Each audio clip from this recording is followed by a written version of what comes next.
Welcome to our wonderful show. It is back. A full game of football. Manchester City return to the Etihad, return to where we left off from the pause. I was about to say last season, but we are still in the current season.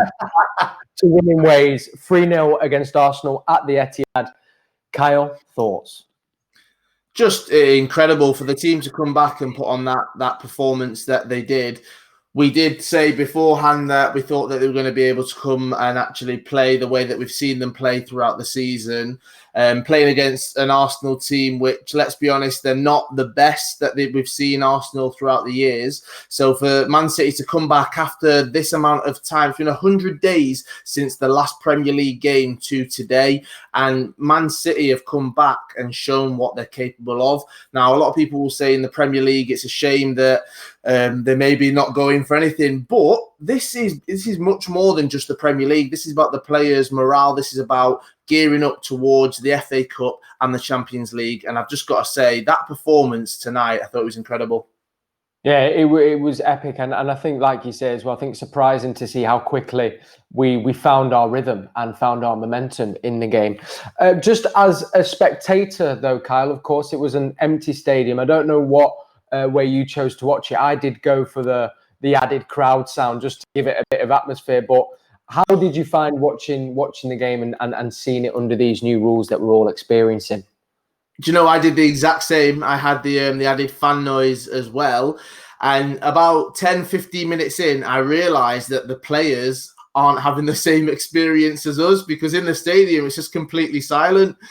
So I realised that, and I thought, oh, that must be really strange for them. But I think as a fan of football, a lot of people will say that this isn't the same game that they've seen. This is very different. And yes, it is very different, but lots of people have said this, and they've used this phrase. It's unprecedented times right now, and the fact that they put everything in place for football to happen, I'm just happy that I'm able to watch Manchester City go out there and win 3-0 against Arsenal. Okay, well, let's hear from the first goal scorer of the game, none other than Raheem Sterling. What does it mean, first goal in the calendar year for you? Yeah, it's something, I beat myself up about, but I knew at some point I'll get an opportunity. I just needed to take it, and that's what I've done today. Was that strange, the celebration? Because obviously you've got to try and social distance. Yeah. No, I think we've got to remain, with all the safety tips, but at the same time it's football, and the last couple of days all the boys have tested negative, so I think we celebrated in the right manner. We weren't too close, but little fist bumps can't hurt anyone. Also, of course, before the game, another very powerful message as all players took the knee. Tell us the thoughts behind that and what you're hoping that type of gesture can achieve. I just see it as a massive step for the Premier League to allow something like that to happen. It shows we're going in the right direction, and little by little we're seeing change, and that's what everyone's hoping for, not just black players. I think the majority of the country, so it was great to see. How did it evolve? I think it's just natural. I think it's organic. I think that's the most important thing. We've seen other teams do it, and earlier kick-off, and I think it's something that we thought we had to do as well. Eric Garcia, obviously a horrible injury. You were out on the pitch. You couldn't get too close, but how did he look to you, or how did he seem? Eric had a fantastic game. He came in and fitted in really well, composed. It was sad to see him go off like that, but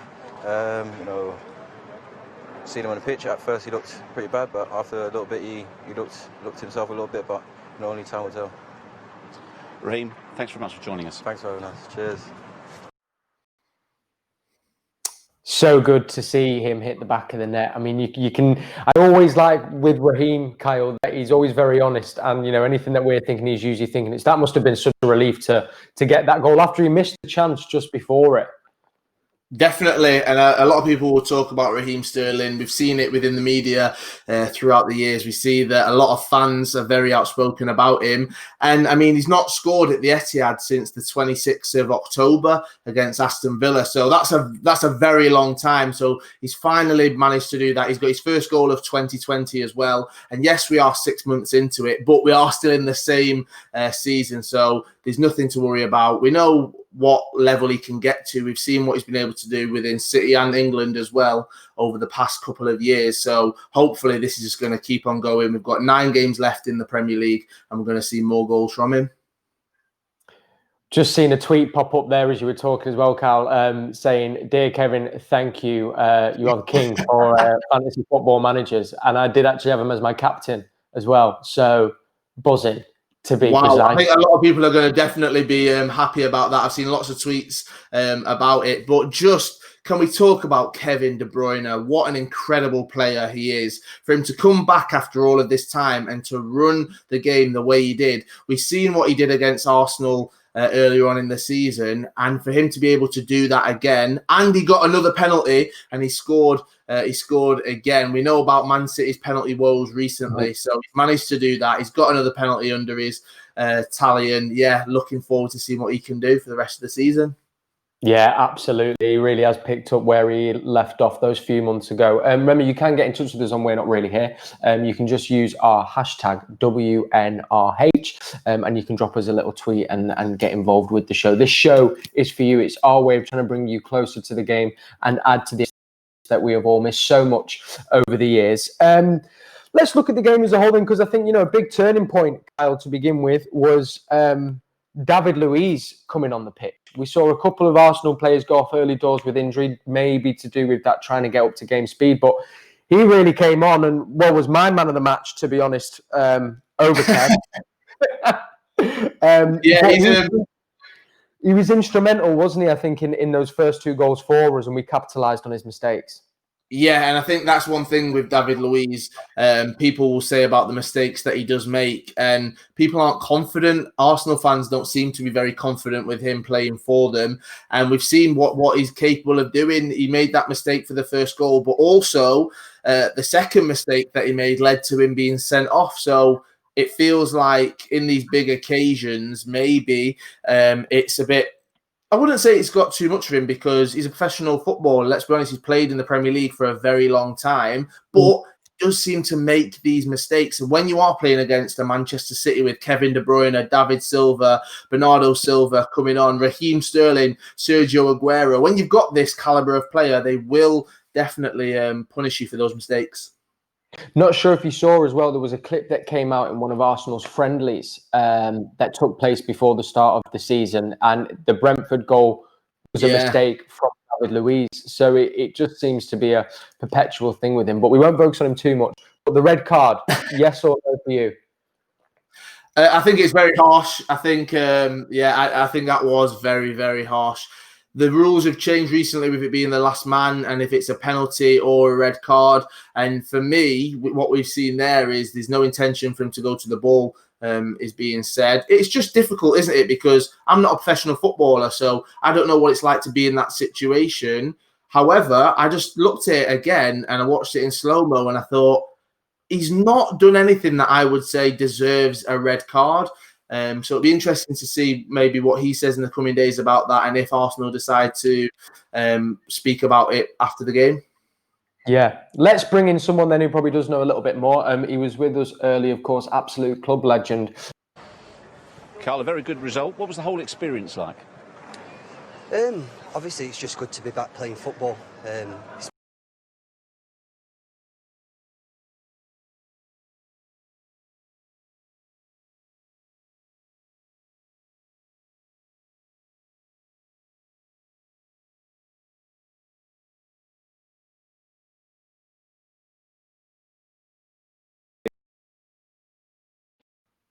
Mm-hmm.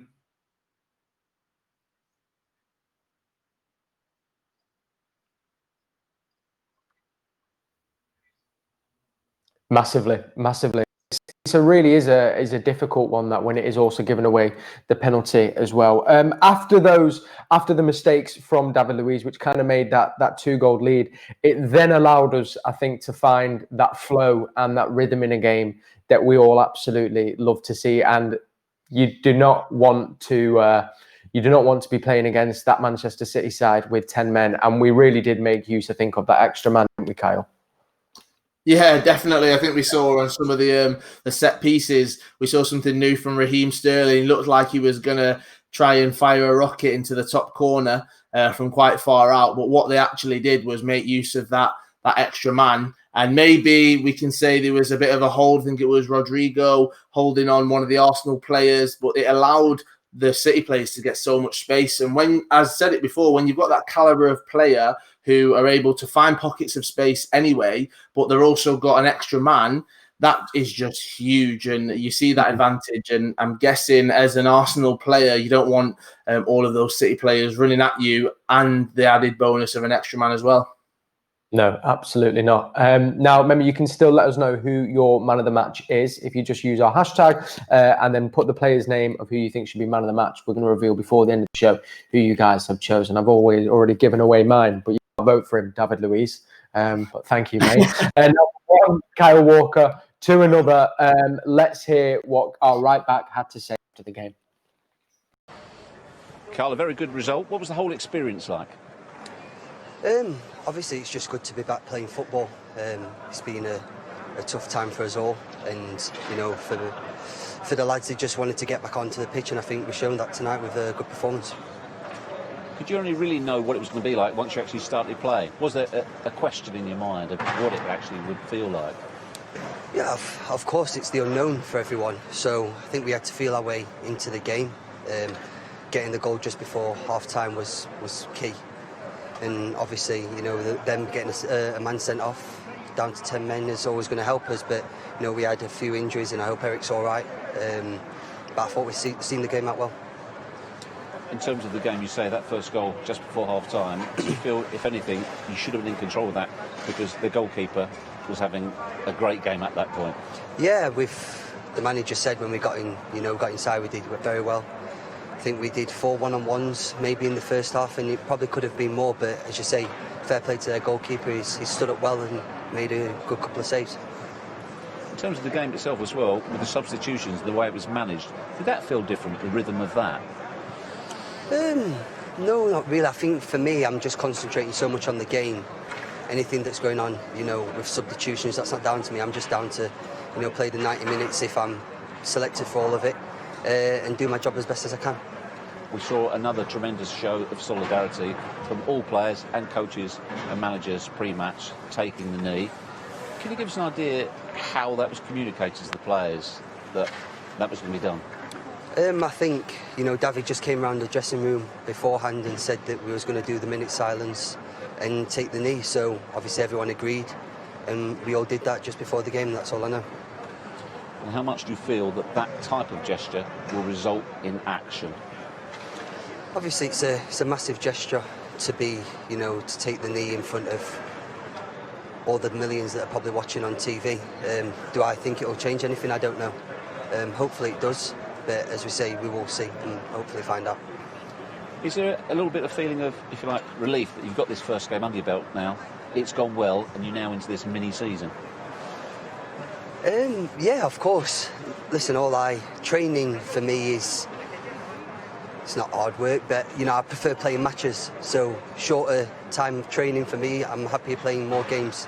I think it's only right that we finish the season, and hopefully, you know, the Champions League on a good win. Obviously, we've got the 2-1 league coming back here, and then it's a mini tournament kind of thing if we get through that. So it's going to be exciting times, and especially for the neutrals, loads of football. Carl, thanks for joining us. Cheers, thank you.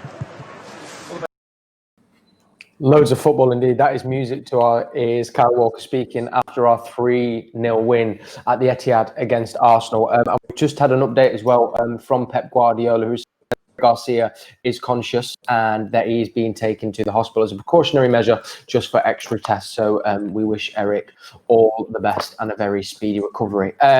We can now welcome back Paul Dickov as well as Shaun Wright-Phillips. Paul, he said there at the start of his interview, you know, wanted to get back out there, and it took him a little while to get into the game.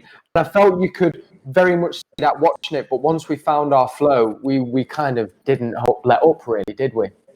No, I think that was always going to happen. You know, first game back in such a long time.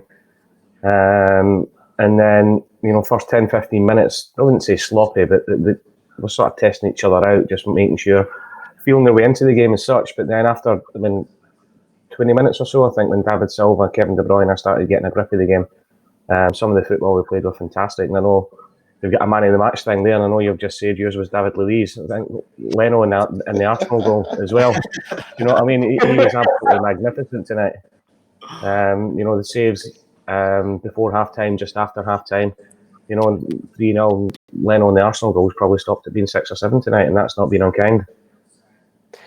Can we underestimate how difficult it is to do what City did there? Because they seem to make some of the hardest things look easy, but coming back after 100 days and then to find the rhythm like they did after 20 minutes, that has got to be extremely difficult, even though they made it look easy, Paul.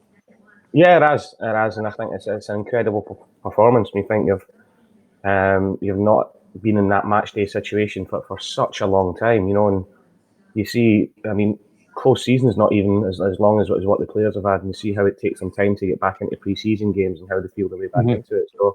So to come into the Premier League against a good Arsenal team, let's not forget they've not been beaten in the Premier League this season.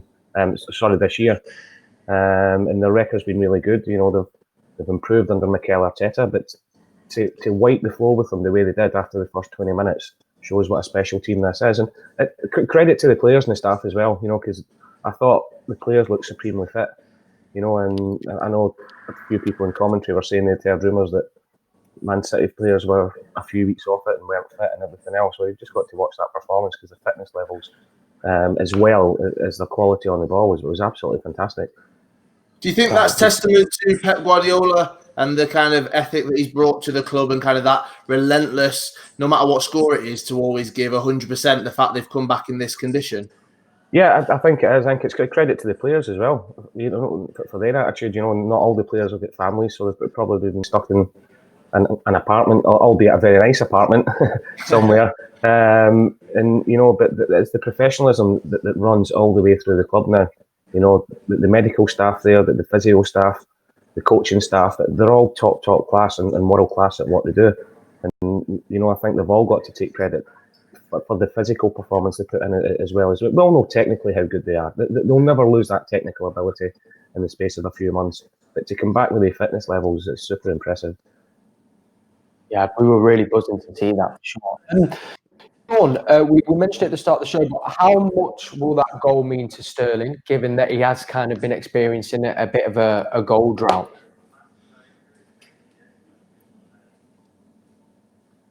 Hello? Have we still got you, Shaun? Yeah, can you hear me?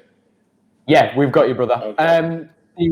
How much will that goal mean to Sterling? I mean, he was kind of involved in a lot of our plays in that final third, but it must be a bit of a relief. Yeah, of course, it would be a massive relief for him. He's obviously been through a little bit of a tough time in front of goal, but everywhere else on the pitch he's done really well. But now that he's scored his goal this year, hopefully he can get back to the goal scoring Sterling that we all know. So it's a nice relief of pressure for him, and a great bonus for City with the games coming up. I will say as well, he's already put on his Instagram a post of him celebrating with the caption "Back with a bang." So I definitely think he's up for it, and hopefully he'll be able to get a few more this season. Yeah, definitely. I think the way he played in the game today, he played well up the top.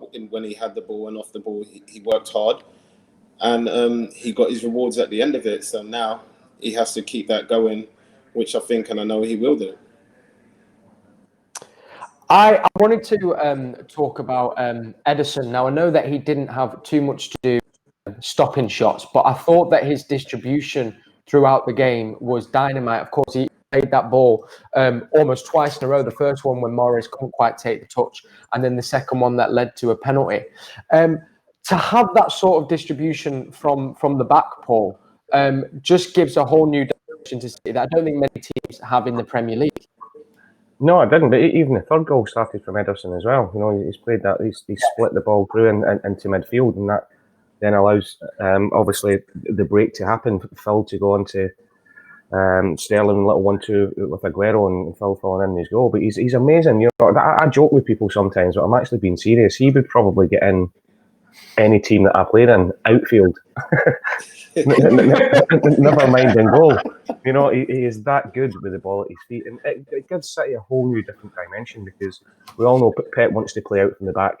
He wants the centre half to split, the midfielder to come in. But it keeps teams guessing all the time, because if they try and press high, we've seen before, especially with Aguero, he can hit a 60-yard ball straight into the centre forward. And the ball tonight, that for the David Luiz sending off, it was ridiculous. And the one into Mahrez just before it, if Mahrez gets his touch there, that's just an unbelievable assist from a goalkeeper. And the way, I don't think anybody questioned Pep when he first came in about his decision with Joe Hart, because we all love Harty and what an unbelievable world-class goalkeeper he was. But he obviously wanted somebody that could come in and do that with the ball at his feet. And Ederson, for me, in that position, in this team, is one of the best in the world, if not the best. Shaun, we haven't had a chance to see much of him this season, but I very much enjoyed having Laporte back at the heart. We have that coolness and that composure from Ederson, but also as well, he brings a whole new dimension. And for me, I found he was quite fun, just shoring up our defence at the back. For his first full 70 minutes, I think he finally got to it. He played fantastically. He was so calm. He was always composed on the ball, and his positioning from him and Garcia was incredible today. They fought early on. Arsenal tried to get in behind them pretty much the whole game and test them out for pace, but their positioning was so good, it very rarely worked. So Arsenal's game plan at the beginning kind of fell through, and they had to try a different option, which was trying to break City down through the midfield, and they seemed to find that hard as well. It's quite interesting that though as well, Shaun, because we didn't play with one of our typical anchors in either Fernandinho. It was felt a very much more attacking kind of midfield rather than having that one. So do you think it was down to our ball play that we were able to not let them play through the middle? I thought Gundogan was definitely running a close second for man of the match. Not much went through the centre for me. Pretty much everything he broke down, or it went wide of him, and he started a lot of the plays off. And if he didn't, he vacated the space, so the space was available to start the attacks off. And like Dickie said, the third goal with the pass from Ederson's passed the ball through, and Gundogan wasn't in the middle. He's moved out wide, and it opens a lot of space up for him. And if you have a goalkeeper like that can just put the ball between four players and set off a counter attack, I think as an attacker you're in a way laughing, because there's going to be chances coming from every angle. Paul, how important is Ilkay Gundogan's role in this Man City team? Because a lot of the stuff that he does probably goes unnoticed, because he seems to pick the ball up and play a vital pass, but he's not got the flair, let's say, of Kevin De Bruyne. David Silva, we know that the technical ability he's got. But with Ilkay Gundogan, it feels like he does all of the things that he just needs to do. And it kind of goes under the radar a little bit. Yeah, it does. And Kyle, I love him. I think he's massively underrated. And especially the way he's came back after the serious injuries. A lot of players don't come back from that. So first and foremost, it tells you about his mentality to come back to the level that he's got back to. But what I love about him is, without the ball, he doesn't seem to do that much running, but his positional sense is fantastic, especially when he's in front of the back four. He always gets in the right positions to break things up, and he very, very rarely gives the ball away. And if you're in this Man City team and a Pep Guardiola team, you need somebody that's going to break it up and give it to the players like David Silva, Kevin De Bruyne, Sterling, and get in the counter attack. And I think probably his biggest asset is his footballing brain with and without the ball, because he hardly ever gives it away, whether it's a 2-yard pass, a 5-yard pass, 10, 20-yard pass, and when you're a team like City and you want to win the ball back quickly, it's so important that you keep the ball, and that's what he does ever so well for me. He was Pep's first signing, wasn't he, Gundogan? And he was one of those that, he fought so hard from, because he did still have the injury at the time, but it just goes to show that Pep does really know best, and probably saw that what you're talking about from the off, Paul. Yeah, it does, and obviously, look, who are we to question Pep and his decisions on anything? Do you know what I mean? But with Gundogan, Pep's obviously seen him in the Bundesliga a lot closer than what a lot of us did. We've seen bits and pieces of him at Dortmund before he came over. But Pep being over there with Bayern Munich and being up against him has obviously earmarked him, because, as you rightly say, the club have earmarked him to come in, because he's the sort of player that in a team in the way Manchester City play, you just can't have everybody that's going to be the flair player all the time. That's going to beat somebody. That's going to get an assist. But with Gundogan as well, when he sits in front of the back four, he does everything we talk about. But he's played further up, and he's got his fair share of goals as well. So it's probably that versatility within that middle three why Pep loves him so much. It's magic, and we are very lucky to be able to sit back and be able to enjoy and watch it as well. Now, we have been asking for your man of the match vote throughout the kind of towards the end of the second half and this show, and we think we do have now the final results. I think it is going to be a pretty winner for this game, but let's have a little look. Is it coming? It's not showing. They're telling me in my ear. It is, of course, the man, Super Kev. Kevin De Bruyne, as voted for by you, was. There we go. We've got it. There it is. Coming in second there was Edison, followed by Gundogan. Now he's now 4 assists away from breaking Henry's record for the season, which looks very doable with the number of games left. I just keep asking myself, can he get any better? And every game he just seems to keep out the bag. Do you think there's anywhere he can improve, Shaun, or he's just got to keep doing what he's doing? For me, I wouldn't say it's so much as in improving, to be honest with you, because he seems to do everything at the elite level. But I think if he can keep this sort of consistency up for years to come and just put the stats up there, I don't think anybody's going to be able to say much to him on that basis. I think as well, so nice to finally see someone who can step up and take a penalty, because that's 2 now. He scored the one against, and then this one in the game. I mean, they can take penalties, but we were just in a bad run of form for it, so that was nice to see as well, wasn't it? Yeah, totally. I've always said when I go to games where I take like the penalty, he pretty much takes everything else. So you can see his technical ability.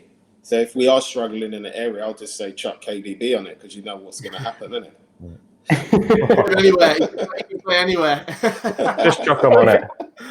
If it was out of you two, Shaun and Paul, who would have taken it? Me, 100%. I would definitely. So let's look ahead to our next fixture, which is taking place on Monday. It is against Burnley, and I was watching the game with my dad, and we turned and said to each other, "It's frightening that we still had there to bring on Aguero, Sane, Bernardo Silva, Rodri, and you touched upon it earlier. Rotation is going to be key in these next few weeks, isn't it, Paul? Do you think we're going to see them maybe on the starting 11 come Monday?" Yeah, I would imagine so. And Phil Foden, for Phil to come on and score again, every time, whether he starts a game or he's coming on the pitch, he makes an impact all the time. And I was sitting watching it with my kids tonight, and we were just looking at the bench, and it's ridiculous.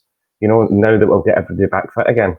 But I definitely think that the Burnley game on Monday and the games leading up towards the end of the season with the FA Cup coming up, and especially the Champions League. Kyle Walker spoke about it in his interview there. Even the players are mentioning the Champions League. So I think everything's geared up for these 9 games. Like I said at the start of the programme, to get to a consistent level, to get the fitness up and keep everybody fit with a view of that Real Madrid game coming up. Someone we didn't see this evening was Leroy Sane. We did see him warm up with a smile on his face. But how much of an impact will he have when he does eventually make it back into that starting 11, Paul? A huge impact. I think he's just a wonderful talent. He's got everything. Shaun played wide for the majority of his career, and the one thing that he brings to the team is just blistering pace and quality. And when teams are want to defend deep or want to defend narrow, I think that Leroy Sane is the perfect player to have. Because whether he's coming off the bench, and I hoped he would have got on the pitch tonight, but I wasn't surprised that he didn't with the games we've got coming up. He's a long-term injury, and I think he can have a huge impact on the team to come back in, and not just for the Premier League, but as I said, for the FA Cup and Champions League as well, because he's a world-class player. Absolutely, I think we all want to see him back out there on the pitch for us. And Shaun, I just wanted to ask you, as someone who kind of lived through it as well, we've got a player like Phil Foden and we're very much, nurturing him and kind of drip feeding into that team. How difficult is it to do what he does when he seems to seize those moments every single time that he's given the chance? I think it's very difficult, but he seems to be taking it all in his stride. Every chance he's had, he's shined. He's got an assist, or he's got a man of the match award, or he's even getting goals as well. So it just shows his maturity at such a young age, and he's looking to be an amazing player. And if he keeps this up, no one will be able to keep him out of the team. Okay, can I just add in that as well? For me, Phil's goal was the best goal of the night, because when you see Aguero in that position 6-7 yards out, and if you're a midfielder or your strike partner, you think he's scoring, so you don't even bother to try and follow in. The hunger he had, and the desire he had, and the willingness he had to get in the box, and probably half hoping that Sergio did hit the post so he could get his goal to get in there. There's not a lot of players in the pitch that would have followed that in tonight, and it just shows you that he wants to have an impact, whether he's starting like Shaun said or whether he's coming off the bench, and it's great to see for Man City fans. If Phil was playing with you, Paul, will he have needed to have followed up, or would you put it in the back of the net? No, I would have put it down the other side, mate, and hit the target.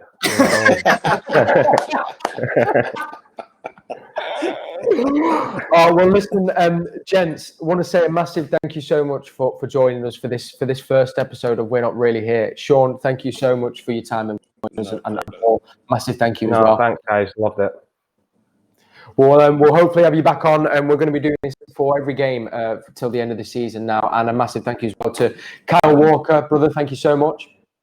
Thank you for having me. Guys, you can always let us know how you got on, where you're watching the game. Make sure you just use that hashtag, and we will be back. We're Not Really Here for every game. We'll be on 90 minutes before the start of kickoff. So until then, look after yourself. Enjoy the football. Gents, we'll see you soon, and we'll see you for Burnley on Monday night. Cheers, guys.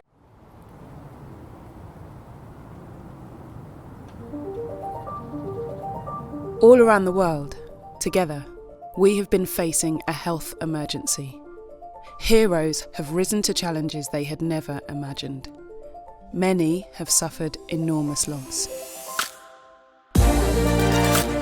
Now it's time to help our communities get back on their feet.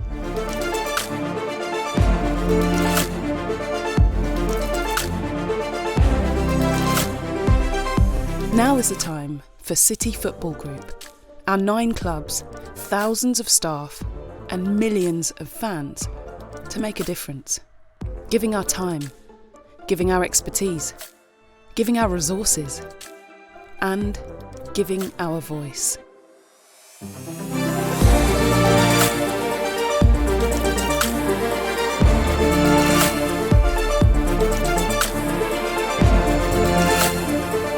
Now is the time to come back together for recovery.